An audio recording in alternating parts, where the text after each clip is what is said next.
आज की क्लास में हम लोग संख्या पद्धति के बारे में जानेंगे। सबसे पहले आइए हम जानते हैं कि आखिरकार में संख्या पद्धति होती क्या है। संख्या पद्धति एक प्रकार का सिस्टम है या एक पद्धति है जिसके अनुसार अंकों को किस प्रकार से हम प्रस्तुत करें जो सभी के द्वारा प्रस्तुत करने पर उसे सर्वमान्य माना जाए। यानी कि अगर किसी भी अंक को लिख रहे हैं तो उस अंक को लिखने का क्रम क्या होगा, उस अंक को पढ़ने का क्रम क्या होगा, या उस अंक को दर्शाने का क्या क्रम होगा। किसको हम 1 कहेंगे, किसको 2 कहेंगे, किसको 4 कहेंगे। तो इन सारी चीज़ों का जो निर्धारण है वो संख्या पद्धति के द्वारा किया गया। तो आइए हम संख्या पद्धति के बारे में जानते हैं। सबसे पहले हमें पता चला कि कोई भी अगर चीज़ है 1 है तो उसके लिए हमने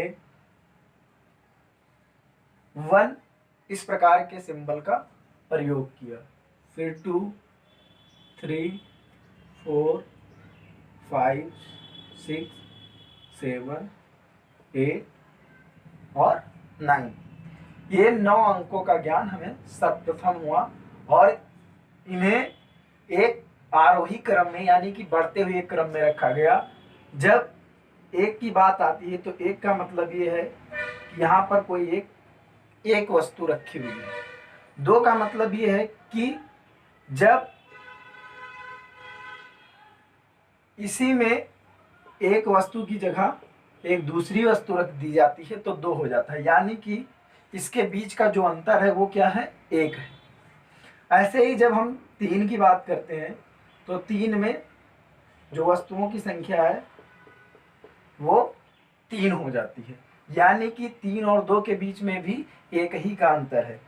इसे हमने आरोही क्रम में रखा है और हर एक के बीच का जो अंतर है, जैसे 2 और 3 के बीच का अंतर 1 है, ऐसे 8 और 9 के बीच का भी एक अंतर 1 ही है। तो इस प्रकार संख्या पद्धति द्वारा 9 अंकों को बताया गया, जिसका जो ऑर्डर था सभी का असेंडिंग ऑर्डर में रखने पर सभी के बीच का जो अंतर था वो केवल 1 ही था। तो इन सारे नंबर्स को सार्थक अंक कहा गया और इसमें एक और अंक आकर के जुड़ा, फिर 0 को असार्थक अंक कहते हैं। अब इसके बाद हम लोग आइए जानते हैं कि संख्याओं के मान क्या होते हैं। तो संख्याओं के मान 2 प्रकार के होते हैं। सबसे पहले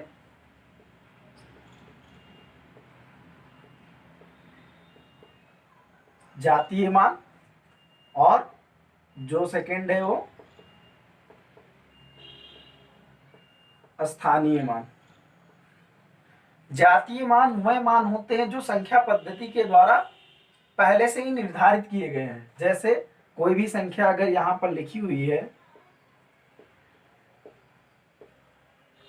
तो इसमें अगर हम संख्या 3 की बात करें तो इसका जातीय मान 3 ही होगा, लेकिन स्थानीय मान में उस अंक की वैल्यू या उस अंक का मान इस बात पर निर्धारित होगा कि 3 को किस स्थान पर रखा गया है।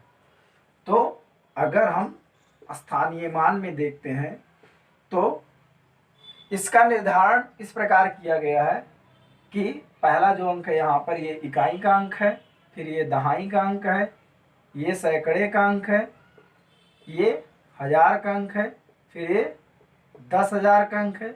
इसके बाद में फिर जो भी संख्या आएगी लाख, फिर 10 लाख, ऐसे ही बढ़ते जाएगी। यहाँ पर जब हम 3 की बात करते हैं तो 3 हमारा किस स्थान पर है, हजारवें स्थान पर है।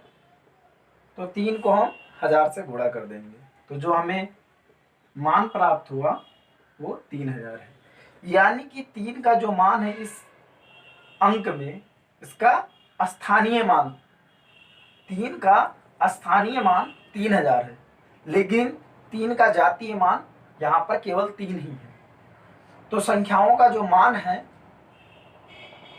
वो अगर हम स्थानीय मान की बात करें तो बदल जाता है, जबकि अगर जातीय मान करें तो नहीं बदलता है। जातीय मान में उस अंक का वही मान रहता है जो संख्या पद्धति में बताया गया है या निर्धारित किया गया है। लेकिन जब भी हम स्थानीय मान की बात करते हैं तो स्थानीय मान में उसका मान स्थान के अनुसार बदल जाता है। आइए हम 3 को इस स्थान की जगह पर दूसरी स्थान पर जब प्लेस करते हैं, मान लीजिए कि 3 और 5 को हम एक दूसरे से इंटरचेंज कर देते हैं, हम दाईं वाले मान की बात कर रहे हैं, तो ये हो जाएगा 5 5 4 3 6। अब 3 कहाँ है इस समय? दहाई के अंक पर है, तो 3 को दहाई से यानी कि 10 से गुणा करेंगे तो 3 का मान यहाँ पर क्या हो गया? 30 हो गया स्थानीय मान।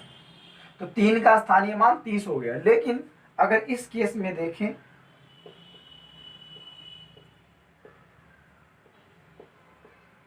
तो यहां पर इसका जातीय मान अब भी 3 ही है। इसका मतलब ये है कि जातीय मान में संख्याओं को इधर से उधर बदल देने पर उस अंक का मान नहीं बदलता है। मैं इस पूरी संख्या की बात नहीं कर रहा हूं, इस अंक की बात कर रहा हूं।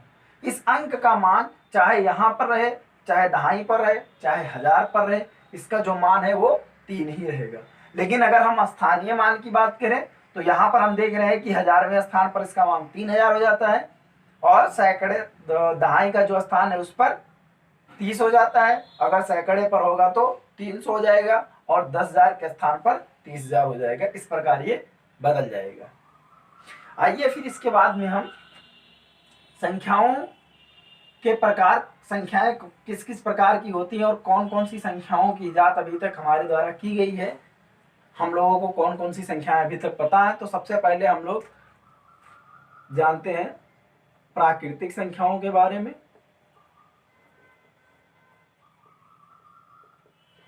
प्राकृतिक संख्या को नोट करने का जो नोटेशन है वो कैपिटल एन है।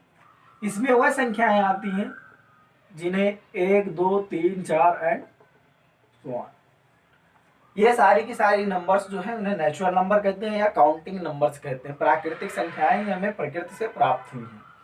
इसके बाद में पूर्ण संख्या की बारी आती है। पूर्ण संख्या को कैपिटल W से लिखते हैं, जैसे इसका नाम है होल नंबर, और होल नंबर में 0 को भी जोड़ दिया जाता है, और ये जो सेट होता है पूरा का पूरा होल नंबर का सेट हो जाता है। जब पूर्ण संख्या आ गया उसके बाद हमें जानकारी हुई पूर्णांक संख्या की या इंटीजर की। इंटीजर में क्या हुआ? 0 1 2 3 4, लेकिन कुछ माइनस का जो पार्ट था नंबर लाइन पे वो छूट गया, इसलिए इसमें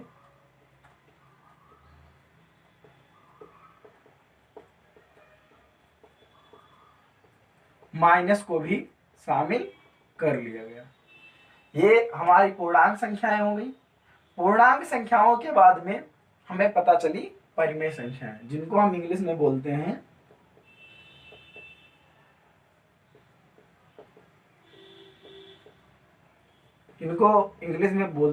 रैशनल नंबर। रैशनल नंबर का निर्धारण जो है वो एक फ्रैक्शन की तरीके से या भिन्न के रूप में किया जाता है।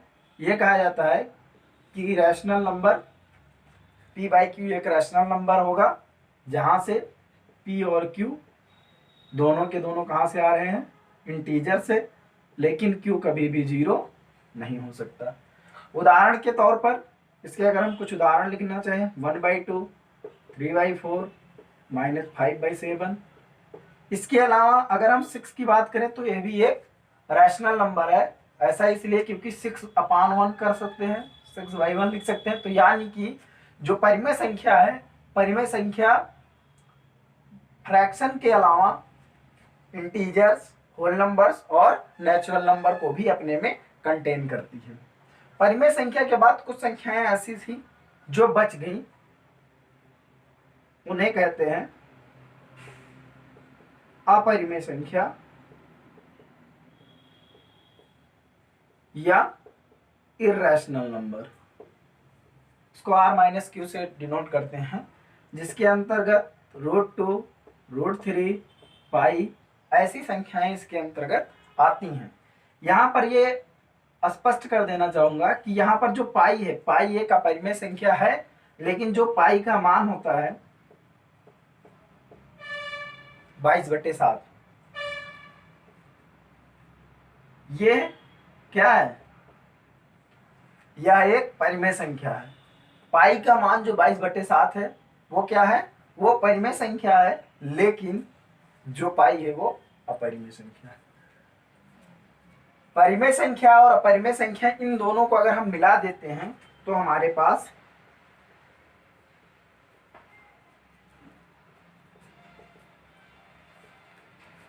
वास्तविक संख्या या रियल नंबर आ जाता है। तो this is nothing only union of what, rational number और इररेशनल नंबर।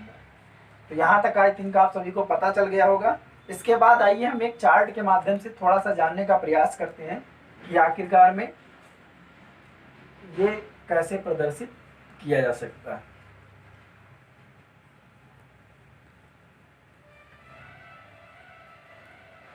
तो इसके लिए सबसे पहले हम यहाँ पर एक सेट बनाते हैं। ये क्या है, अगर ये नेचुरल नंबर है तो इसको कंटेन करने वाला जो सेट होगा वो कैपिटल W होल नंबर होगा। होल नंबर को भी कंटेन करने वाला जो होगा वो क्या होगा, होल नंबर के बाद इंटीजर होगा। इंटीजर को भी कंटेन करने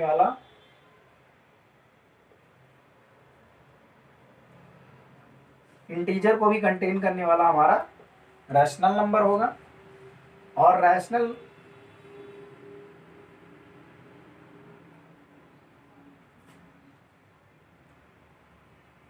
नंबर को भी कंटेन करने वाला हमारा रियल नंबर होगा। यहाँ पर हम इर्रेशनल नहीं कह सकते, क्योंकि इर्रेशनल कभी भी क्या है, रैशनल नंबर को कंटेन नहीं करता है, जबकि इर्रेशनल जो है वो भी रियल नंबर का ही पार्ट है।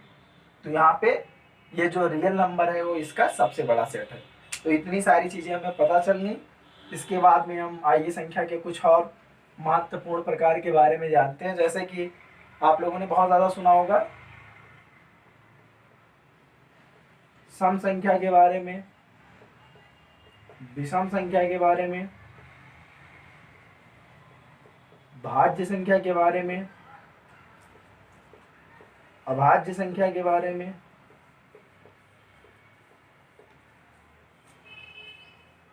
सह अभाज्य संख्या के बारे में। आइए इनके बारे में सबसे पहले चर्चा करते हैं। सम संख्या मतलब कोई भी संख्या अगर दी हुई है और वो संख्या अगर 2 से पूर्णतया विभाजित हो जाए, क्या हो जाए, 2 से,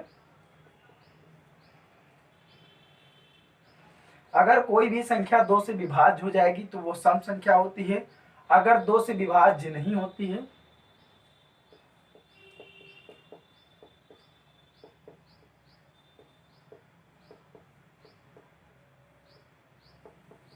अगर 2 से विभाज्य ना हो तो वो विषम संख्या होती है। भाज्य संख्या, अब यहाँ पर हम कुछ उदाहरण ले लेते हैं। जैसे मान लीजिए कि एक संख्या अगर 10 है तो 10 2 से विभाज्य है, तो 10 क्या हो गया, 10 एक सम संख्या हो गई। लेकिन अगर हम यहीं पर उदाहरण लेते हैं 9 की, तो 9 को हम 2 से विभाज्य करेंगे तो वो विभाज्य नहीं होगा, शेषफल हमारे पास 1 बच जाएगा। तो 9 क्या है, वो एक विषम संख्या है। भाज्य संख्या की बात जब आती है तो अगर कोई संख्या 1 से व स्वयं से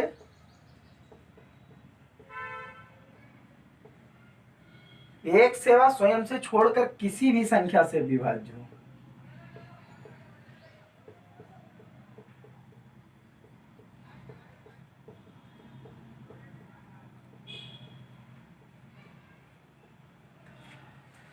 एक से और स्वयं से, यानी कि अगर हम यहां पर उदाहरण लें 9 का, अब ये संख्या 1 और 9 को छोड़ दीजिए, उसके अलावा ये 3 से विभाज्य है। तो 3 से विभाज्य होने पर इसे हम क्या कहेंगे कि यह एक भाज्य संख्या है। इसके बाद में हम अभाज्य संख्याओं की बात करते हैं। अभाज्य संख्या में क्या है, वह संख्याएं जो 1 से या स्वयं से उसके अलावा किसी और से विभाज्य ना हो।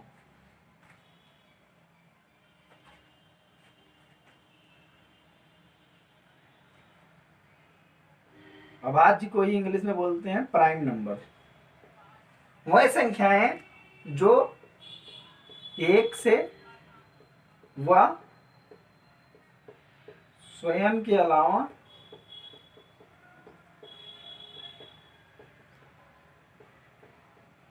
किसी से विभाज्य ना हो। उदाहरण के लिए हम 2 हैं, 3 हैं, 5 हैं, 7 है, 11 है। लेकिन अब यहाँ पर एक प्रश्न आप ये करेंगे कि एक भी तो एक स्वयं से और खुद के अलावा और किसी से विभाज्य नहीं है। तो यहाँ पर ये जान लीजिए कि एक जो है वह एक अभाज्य संख्या नहीं है, प्राइम नंबर नहीं है। एक को छोड़कर एक से और स्वयं से जो भी संख्याएं विभाज्य ना हो, तो यहाँ पर एक लिख सकते हैं कि एक को छोड़कर, एक को छोड़कर बाकी कोई भी अगर संख्या है, जैसे 2 है, 3 है, 5 है, 7 है या 11 है, तो ये सारी की सारी अभाज्य संख्याएं कह रही हैं।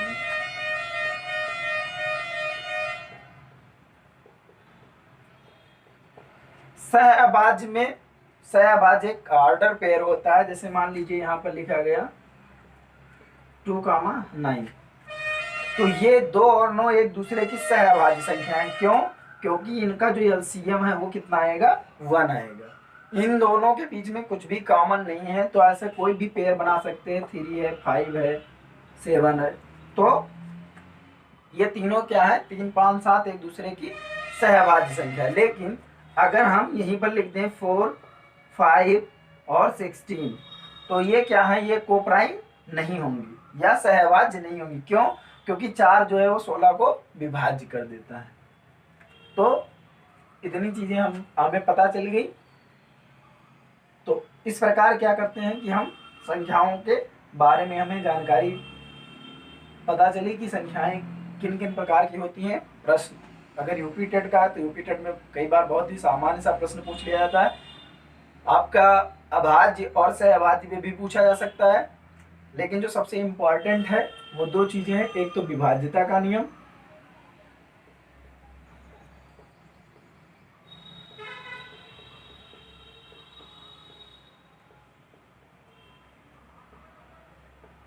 लॉ ऑफ डिविजिबिलिटी, और दूसरा है वो एक कि इसके बाद में हम बताएंगे कि यूनिट डिजिट कैसे फाइंड करेंगे। सबसे पहले हम लॉ ऑफ डिविजिबिलिटी देखते हैं। तो सबसे पहले 2 से अगर हम डिवीजन का अगर देखें, तो अगर कोई भी संख्या ऐसी है जिसका यूनिट डिजिट यानी कि इकाई का अंक क्या हो? 2 हो, 4 हो, 6 हो, 8 हो या 0 हो।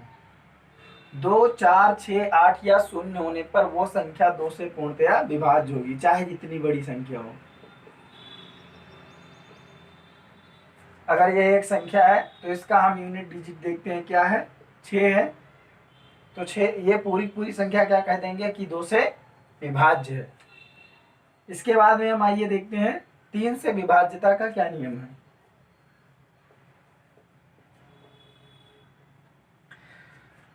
कोई भी संख्या अगर दी हुई है तो उसके अंकों का योग,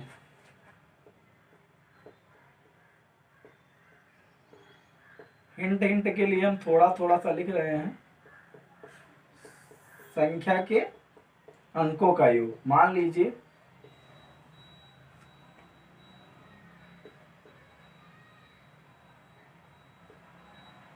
ये एक संख्या है 5745।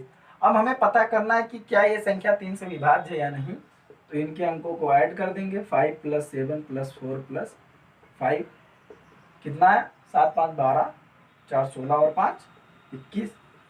21 को हम 3 से डिवाइड करते हैं, 3, 7 जा 21। ये क्या हो गया? पूर्णतः विभाज्य हो गया। तो ये संख्या क्या है?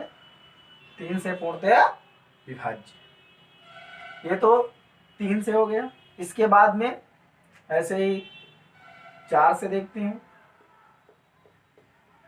4 से विभाज्यता का नियम है कि किसी भी कोई भी अगर संख्या है उसके अगर लास्ट के 2 डिजिट, एक संख्या है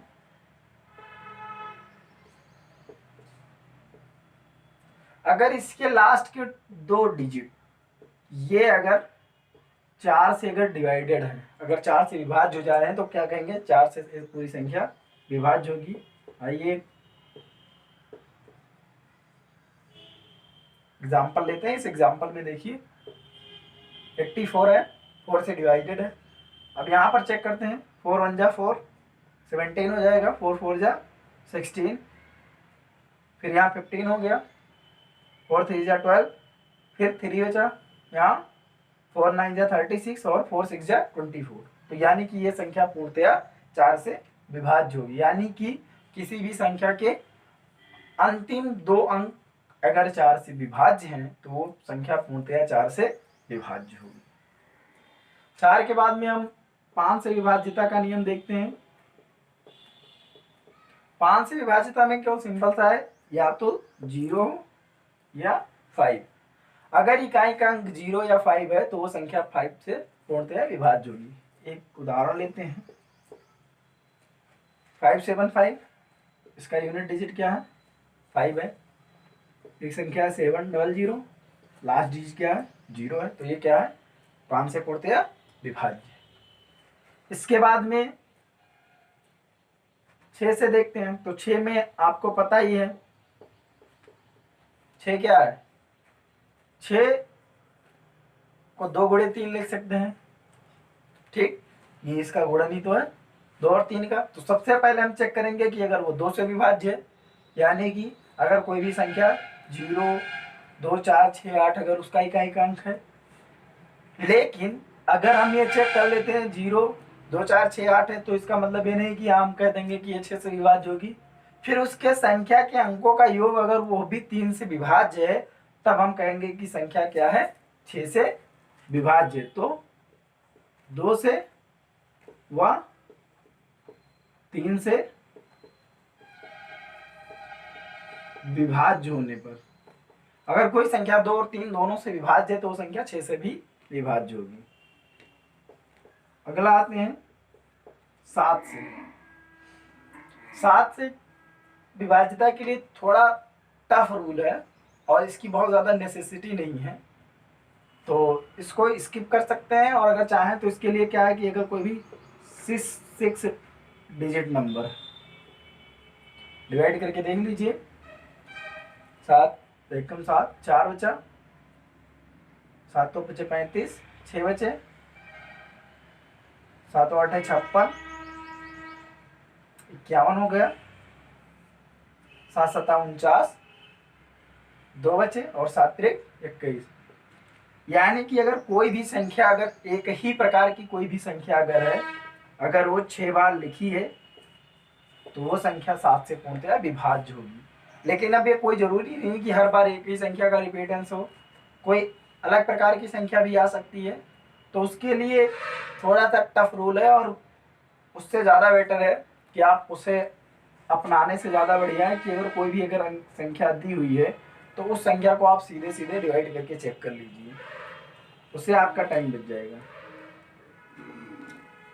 अब 7 के बाद में हम 8 से विभाज्यता देखते हैं।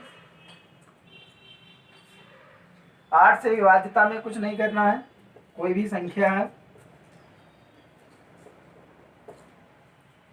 4 में क्या था, लास्ट के 2 डिजिट, अगर 8 है तो यहाँ पे लास्ट के 3 डिजिट, अगर ये 8 से अगर डिवाइडेड है, अगर विभाज्य है तो ये संख्या पूर्णतया 8 से विभाज्य होगी। इसके बाद में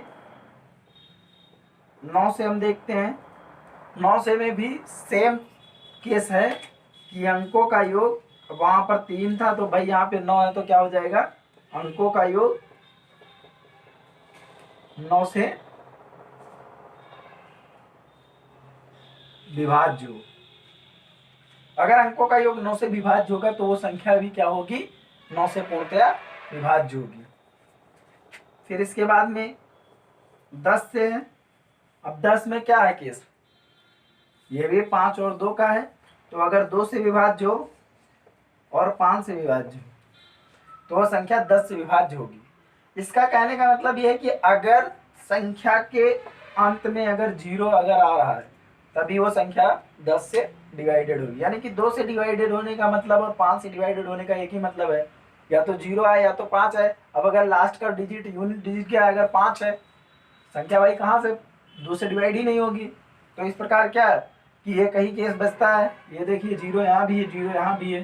तो अगर 10 के अंत में अगर 0 आता है, किसी भी संख्या के अंत में अगर 0 आता है तो 10 से पूर्णतया विभाजित होगी।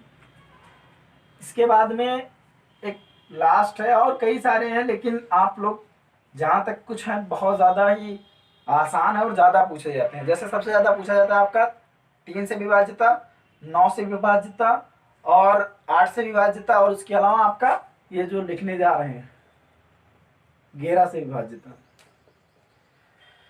11 से विभाज्यता का मतलब ये कोई भी संख्या अगर है उसके सम व विषम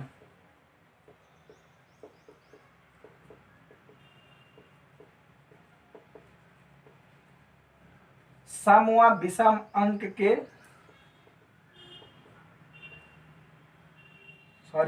सम व विषम स्थान के अंकों का योग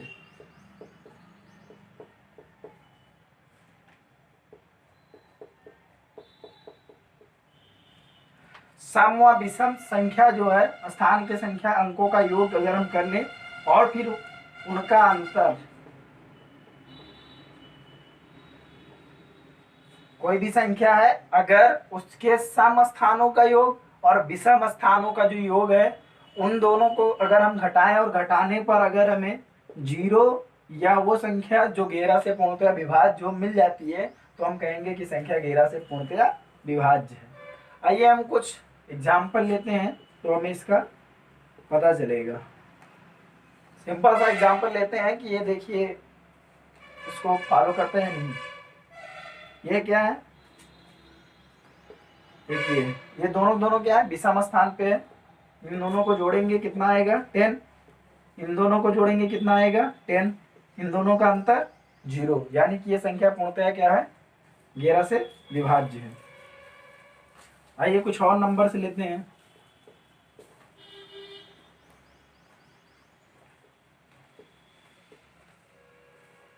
अब इसमें देखते हैं, इसमें थोड़ा सा अंतर है तो हमें पता चल जाएगा।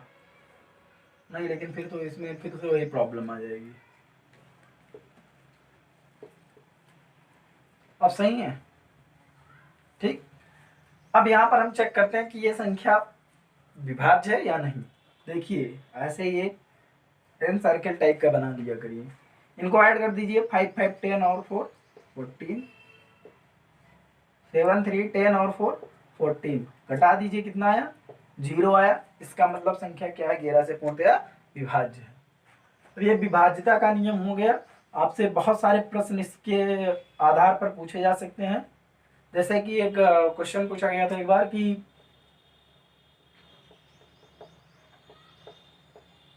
5 अंकों की सबसे बड़ी संख्या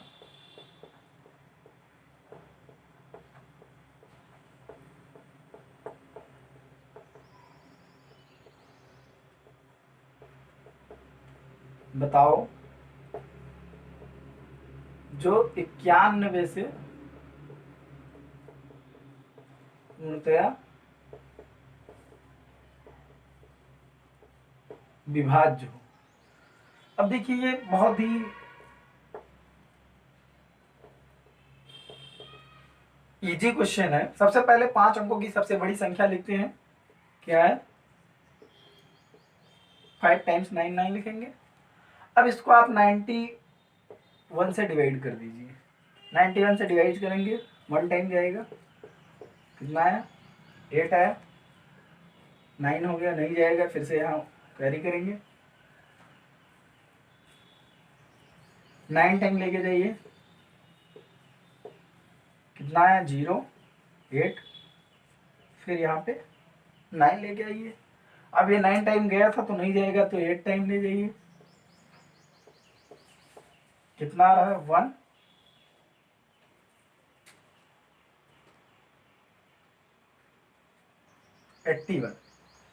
यानी कि रिमाइंडर कितना बच रहा है 81 हमारे पास बच रहा है। जो हमारे पास रिमाइंडर बचा या शेष बचा उसको क्या करेंगे, जो सबसे बड़ी संख्या है इसमें से घटा देंगे। तो ये 5 अंकों की सबसे बड़ी संख्या है जो 91 से पूर्णतया विभाज्य है। तो ऐसे प्रश्न भी पूछे जाते हैं। इसके बाद जो नंबर सिस्टम का एक बहुत ही फेवरेट क्वेश्चन है जो अप्रॉक्सीमेटली सभी कंपटीशन में पूछा जाता है, वो ये है कि इकाई का अंक ज्ञात करना।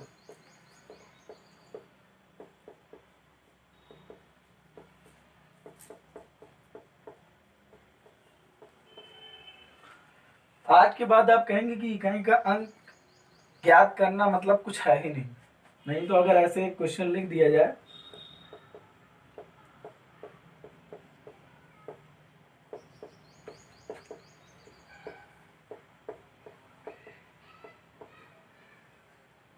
एक प्रश्न लिख दिया गया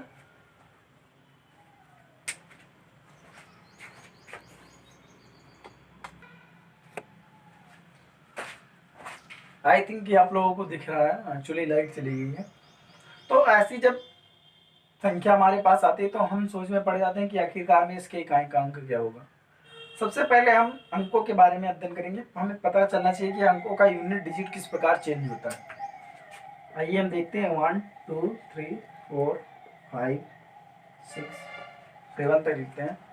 अगर 1 का हम स्क्वायर करें तो 1 मिलेगा 2 का स्क्वायर करें 4 मिलेगा, 3 का स्क्वायर करें 9 मिलेगा, 4 का स्क्वायर करें 16 मिलेगा, 5 का स्क्वायर करें 25 मिलेगा, 6 का स्क्वायर करें 36 मिलेगा और 7 का स्क्वायर करें तो 49 मिलेगा। इसके अलावा अगर 8 का स्क्वायर करें तो 64 मिलेगा और 9 का अगर स्क्वायर करें तो 81 मिलेगा। अब यहां तक तो हमें पता चल गया। इसमें क्या है, 1 आ रहा है, 4 आ रहा है, 9 आ रहा है, 6 आ रहा है, 5 आ रहा है, 6 आ रहा है, 9 आ रहा है, 4 आ रहा है, 1 आ रहा है। ये तो 2 टाइम्स के लिए। तो 2 टाइम्स में हम देखते हैं कि यहाँ पे काफी वेरिएशन है, तो हम इसको 2 टाइम्स को क्या करते हैं, 4 टाइम्स करते हैं। अगर इन्हीं यूनिट डिजिट को, अब क्या है, अगर मान लीजिए 7 है तो 7 यहां आकर के इससे मल्टीप्लाई होगा तो क्या होगा, 9 7 जा 63 और फिर जो 3 है 3 से मल्टीप्लाई होगा। तो हम लोग इसकी पावर 4 को हम चेक करते हैं कि क्या होगा। 1 की पावर 4 को अगर हम चेक करें तो 1 होगा। हम केवल यूनिट डिजिट लिख रहे हैं तो एक मिनट इसको हम मिटा दे रहे हैं इससे।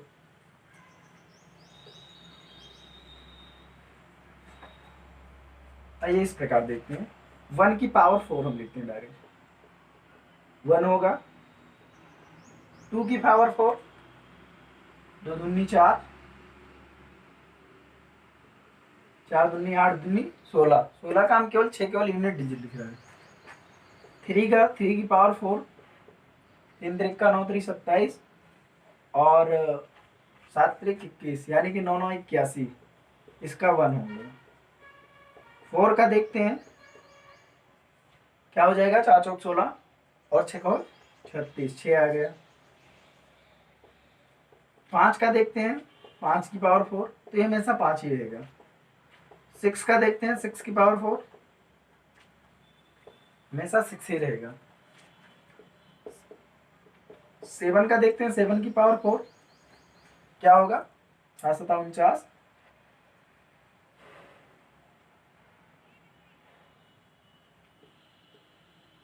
और 7 7 49 क्या हो जाएगा, 81 हो जाएगा। तो 1 आ गया। 8 का देखते हैं, 8 की पावर 4, 8 9 64 और 8 9 64, ये 4 का मल्टीप्लाई करेंगे 6 आ जाएगा, 4 चौक 16। ऐसे ही 9 का चेक करते हैं, 9 की पावर 4 क्या हो जाएगा, 9 9 81, और 81 का 81 से तो 1 का 1 से मल्टीप्लीकेशन 1 आ गया। अब यहाँ पर हम देखते हैं क्या होगा, 1 9 और 7, इनका जो पावर 4 का डिजिट है वो क्या है, 1 है। 1 9 और 7 ये यूनिट डिजिट क्या दे रही है, 1 दे रही है। इसके बाद 2 3 6 और 8 ये यूनिट डिजिट क्या दे रही है, 6 दे रही है। इसके बाद में एक बचा हमारा 5 का, तो 5 केवल 5 ही दे रहा है, यानी कि जब भी 5 की बात आएगी तो हम कह देंगे कि इसका 5 ही है। अब इसका हमें यूनिट डिजिट का पता चल गया। अब इधर का हम मिटा दे रहे हैं, यहाँ से हमें पता चल जाएगा कि किसका कौन सा यूनिट डिजिट है। इसको हम ऐसे ही लिखा रहने दे रहे हैं। अब इस प्रश्न को हमें हल करना है। इसका नियम यह है कि अगर कोई भी संख्या यहाँ पर पावर में दी हुई है, अब अगर यूनिट डिजिट में दी हुई है, इससे पहले हम एक उदाहरण देख ले रहे हैं, उसमें हम करने का प्रयास करते हैं। 8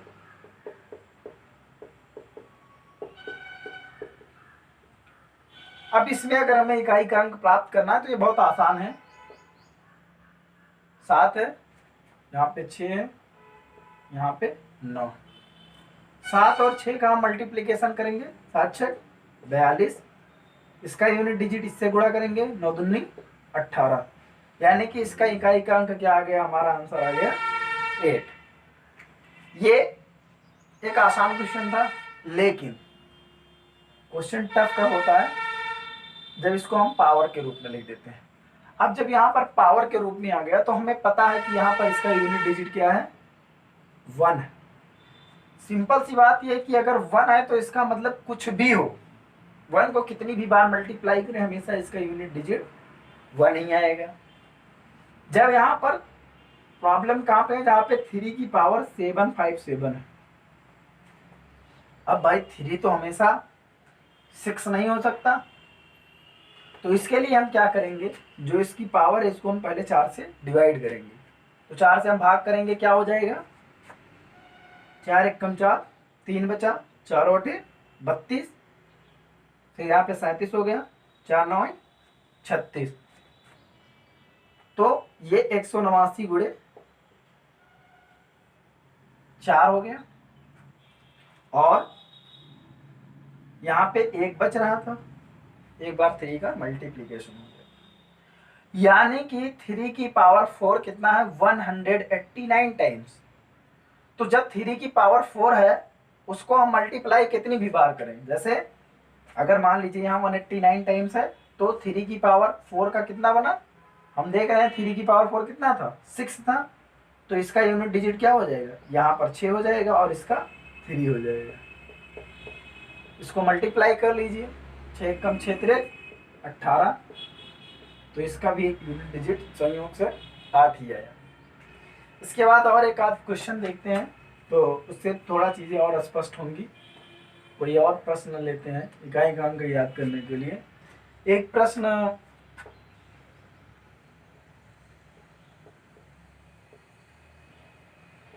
इसकी पावर 4 to 5 लेते हैं, मल्टीप्लाइड बाय 765 की पावर 42।